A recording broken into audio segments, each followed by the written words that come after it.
Fried green tomatoes, anyone? Look at my Roma tomatoes in the fruit pouch.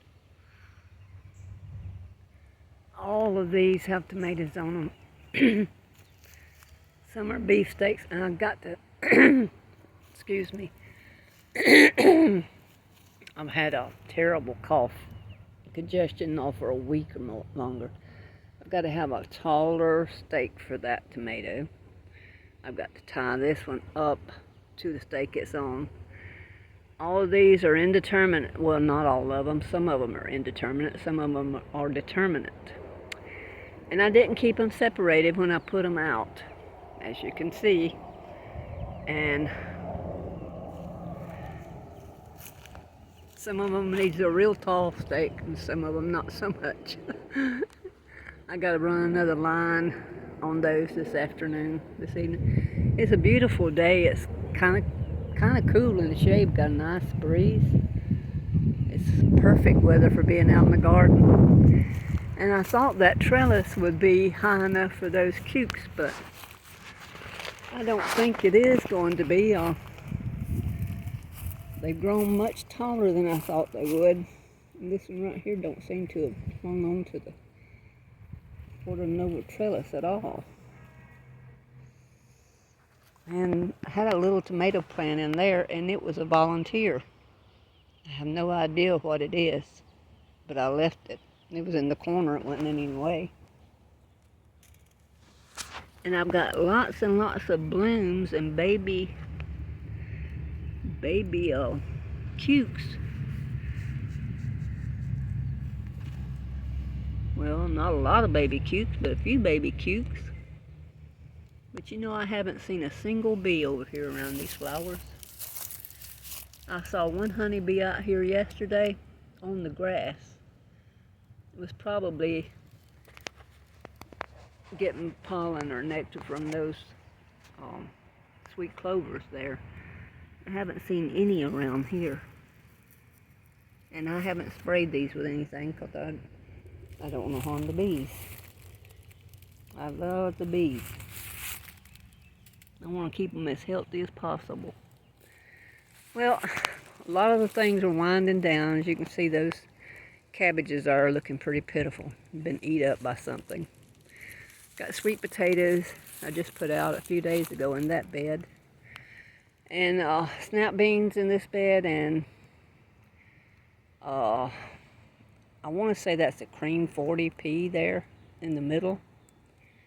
And I probably shouldn't have done that because they make a great big vine and they will really crowd out those beans. So I was hoping the snap beans would have a picking of beans on before they got big enough, but we'll see.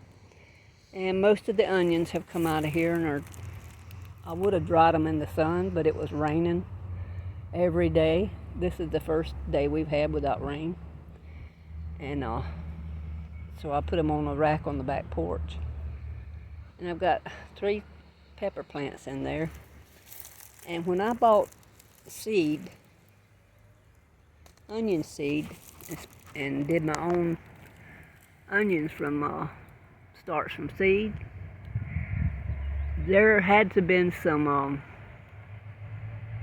garlic seeds in with it because I've got garlic in the onion beds that I didn't plant there. Have no idea what kind of garlic it is, but I can tell by the leaves it's a garlic. And I have a couple of I think that right there is Hale's cantaloupe, but I could be wrong. I could be very wrong. I see a potato coming up out of the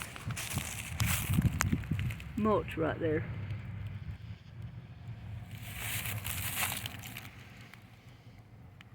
That doesn't need water. I got tomatoes on almost all of these. What doesn't have tomatoes already has blooms, or has started to bloom. This is a cherry tomato here, and it's just loaded down. And I couldn't tell you what the kind it was because I lost the packet that the seeds come out of. And my corn Lord have mercy, it's been so hard. This corn don't get enough sun, plus the wind has kept it. It was blown over this way to the left yesterday, and today it's blown over to the right. It may or may not ever make an ear of corn, I don't know. If it does, we'll enjoy it. If it don't, we tried. And I got my winter squash here. I don't know if this is, I got Long Island cheese and Seminole and Cherokee tan. I'm gonna let all those cross-pollinate and keep the seeds and see what I get next year, if I plant any next year.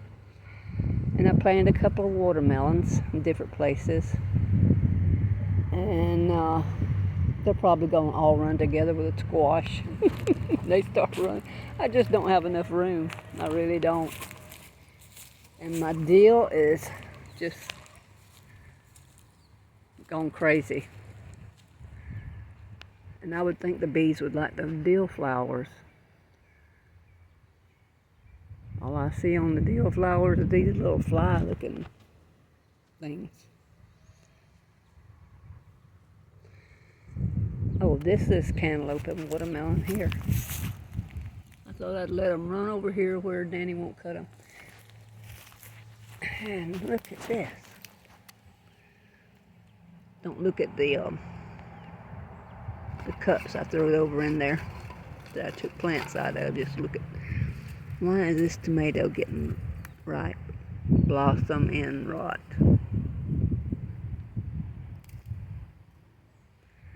Oh no. Well, I'll have to give it something